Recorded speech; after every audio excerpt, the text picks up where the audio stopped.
Good day and God bless you, and welcome to the Bible reading in chronological order. We just want to thank you for embarking on this project with us. We pray that the Lord would bless you in going through His Word. And please, this is an invitation for you to send this out to as many people as you'd like to, just to get people more involved in reading the Word and understanding the Word with some context behind the chapters that we go through on a daily basis. So today we're still busy in the book of Genesis, and we're going to specifically focus on chapters 32, 33, and 34. So let's get straight into it. Chapter 32, we see that Jacob meets a company of angels at Mahanaim, and then he realizes he's going back to his home. And he knows that Esau is quite angry with him after the debacle that they've had. He stealing the blessing from Isaac in the way that he did. And so he sends a message to Esau, and he's greatly afraid when he hears that Esau is coming out to meet him with 400 men. So Jacob, at this point, he's in complete desperation, and he prays to the Lord for deliverance, and then he sends Esau a gift. And then we see that Jacob sends the company out ahead of him, his wife and his children, all of them. He sends them out ahead of him. And when he's left alone, the Lord actually meets with him and wrestles with him. Now we see in this passage that it says that a man wrestled with him, yes. But when we see just now, we'll come to that verse, and he says, I have seen the Lord face to face. Later on in the word, we see that the Lord changed his name to Israel. So we understand that this man that he wrestles is actually the Lord. And then Jacob asked the Lord for a blessing. Wrestling with him will not let him go, and asked the Lord for a blessing. So the Lord gives him a new name and blesses him. Then the Lord halted Jacob on his thigh, and Jacob never walked the same again. That's so beautiful. Because when you have a real, true experience with the Lord, then you will never walk the same again. I want to bring to light one specific thought in this chapter, and it's one that I found a great pleasure in discussing with my dad, who brought it to light one day. When Jacob is wrestling with the Lord, and he says, will you bless me? I'm not leaving you until you bless me. And he's wrestling with the Lord. And the Lord asks Jacob, what is your name? And strangely enough, the last time when Jacob was faced with this thing of the blessing, when he came to his father and his father asked him, what is your name? He lied and he said his name is Esau, because he wanted the firstborn's blessing. Here in this passage, the Lord asks him, what is your name? And here he answers rightly, my name is Jacob. And the Lord says, thy name shall be called no more Jacob, but Israel. For as a prince hast thou power with God and with men, and has prevailed. So that's just wonderful, and I just wanted to add that in there. It's just so beautiful to see that come to light. Then we get to chapter 33, and in chapter 33 we see that there is a surprisingly cordial reunion between Jacob and Esau. It's a real brotherly meeting, if you can say it in that way. And then Jacob builds himself a house in Succoth, and then he buys a field and builds an altar to the Lord and calls it Eli Lohi Israel, which means Mighty One, the God of Israel. So I just wanted to add it in there. Excuse my pronunciation, and let's leave that to the professionals like Alexander Scourby that will be reading just now. But beautiful that he builds the altar there to the Lord and calls the altar the Mighty One, the God of Israel. Then we get to chapter 34. Chapter 34 is one of those difficult chapters to go through. In there, we just see the nature of humankind just come out of here. But anyway, we see that Dinah, the daughter of Jacob, is defiled by Shechem. And then the sons of Jacob, they devise a plan to have their revenge. And they say to Shechem that he would be able to marry Dinah if he and all the males in that city would be circumcised. And when all the males were circumcised, 3 days after the circumcision, Simeon and Levi go in, they spoil the city, they kill the males there. And Jacob is not happy with this at all, and he rebukes his sons. But they wanted to take revenge for what was done to their sister. So it is such a human thing. It is such a natural thing. But when we come to it and we look at all of these things, we realize that God has to exist so far out of this human mindset, this false morality that we carry. In fact, we need a Savior, we need a God, and that's a very special message that we find right throughout the book of Genesis. Yes, the beginning of life, the promises of God, the failure of mankind, but then we see that there is a redemption coming, and that redemption through Jacob. In thee will all the families of the earth be blessed. And that promise, even though the sons of Jacob were so rough, so human in their way, yet the Lord would bring redemption through that nation. I pray that you would be blessed by the reading today. I pray that the Lord would speak to you and be with you. May He bless you. May His face shine upon you. May He give you peace. God bless you as we read this day.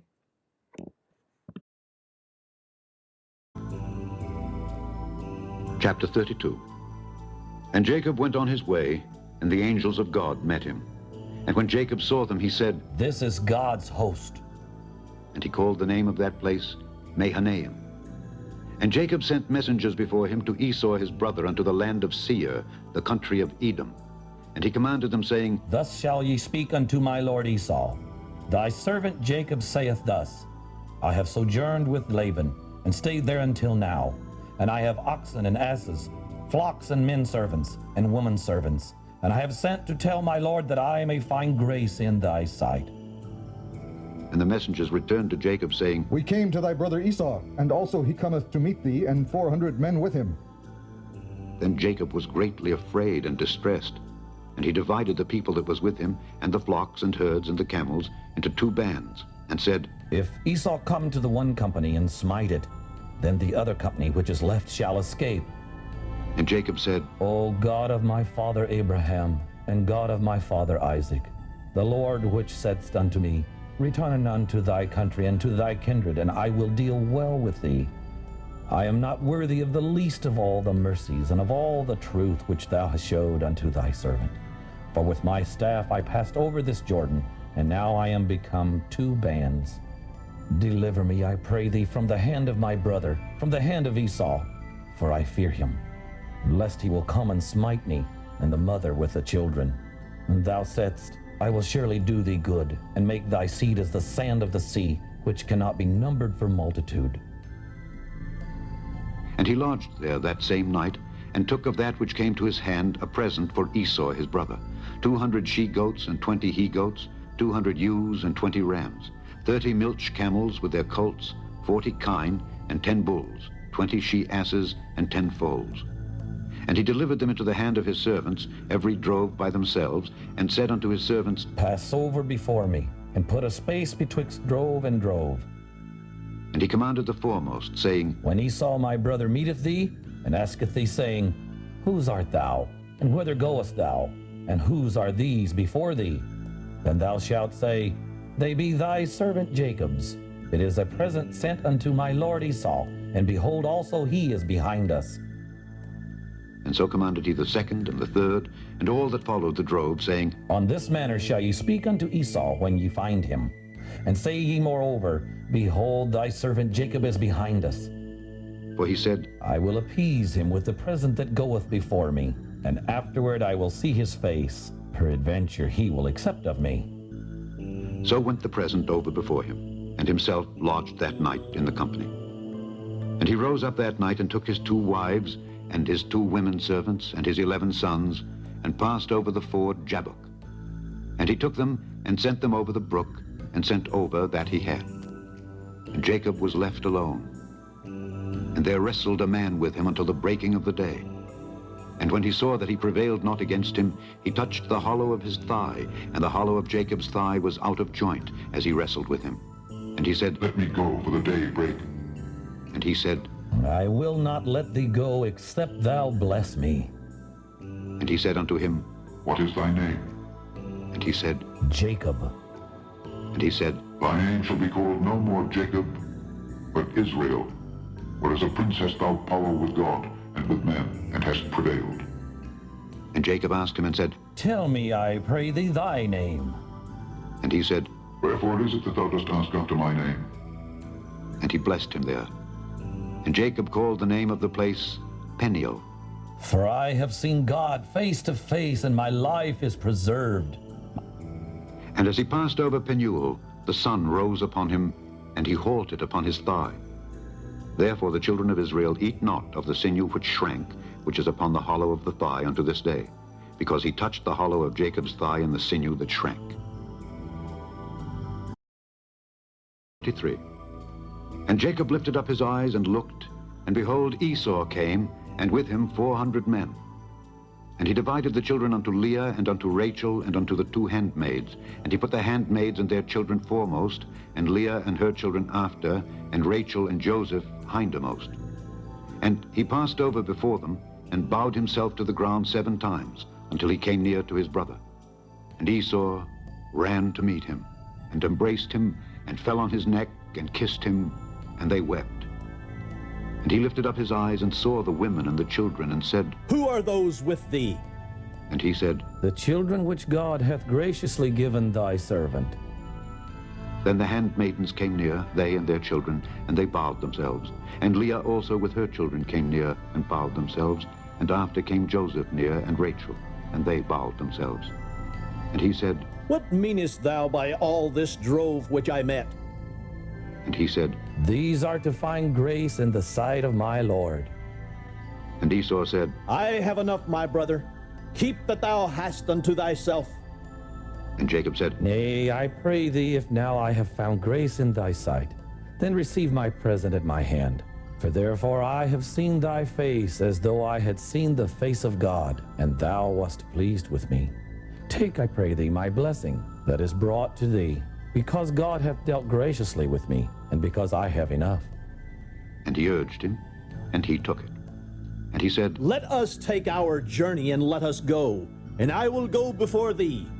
And he said unto him, My Lord knoweth that the children are tender, and the flocks and herds with young are with me. And if men should overdrive them one day, all the flock will die. Let my Lord, I pray thee, pass over before his servant, and I will lead on softly, according as the cattle that goeth before me, and the children be able to endure, until I come unto my Lord unto Seir.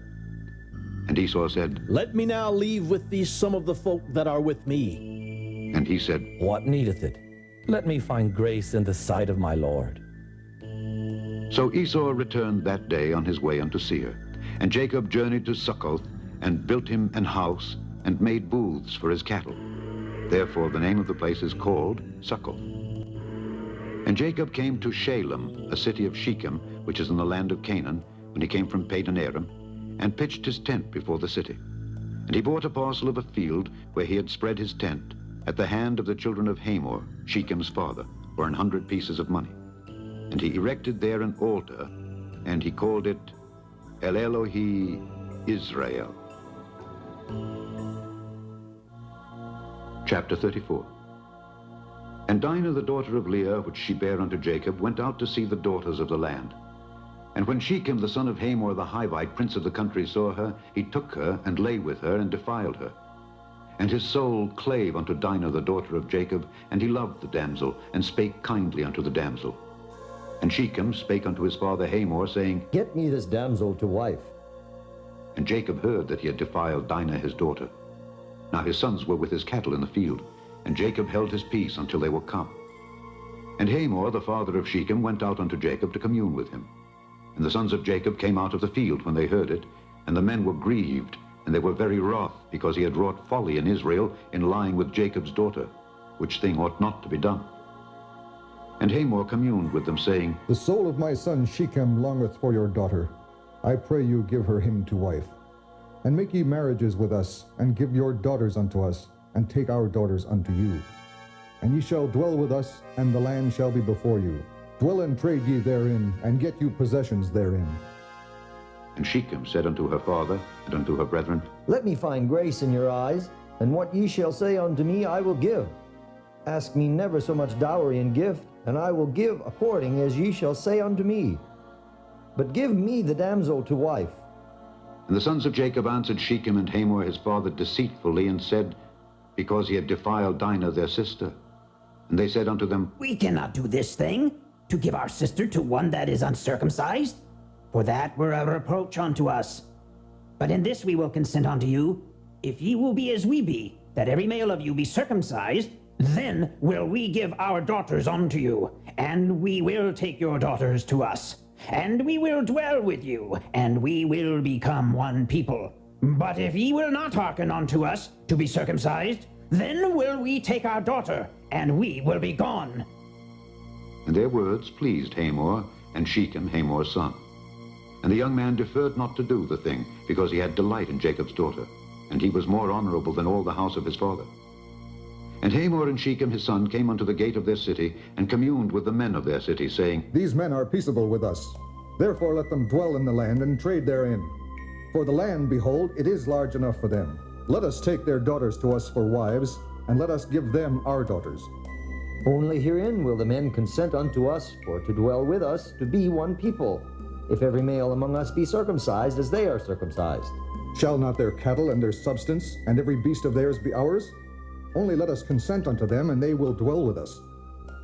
And unto Hamor and unto Shechem his son hearkened all that went out of the gate of his city, and every male was circumcised, all that went out of the gate of his city. And it came to pass, on the third day, when they were sore, that two of the sons of Jacob, Simeon and Levi, Dinah's brethren, took each man his sword, and came upon the city boldly, and slew all the males. And they slew Hamor and Shechem his son with the edge of the sword, and took Dinah out of Shechem's house, and went out. The sons of Jacob came upon the slain, and spoiled the city, because they had defiled their sister. They took their sheep, and their oxen, and their asses, and that which was in the city, and that which was in the field, and all their wealth, and all their little ones, and their wives took they captive, and spoiled even all that was in the house. And Jacob said to Simeon and Levi, Ye have troubled me to make me to stink among the inhabitants of the land, among the Canaanites and the Perizzites. And I being few in number, they shall gather themselves together against me, and slay me, and I shall be destroyed, I and my house. And they said, Should he deal with our sister as with an harlot?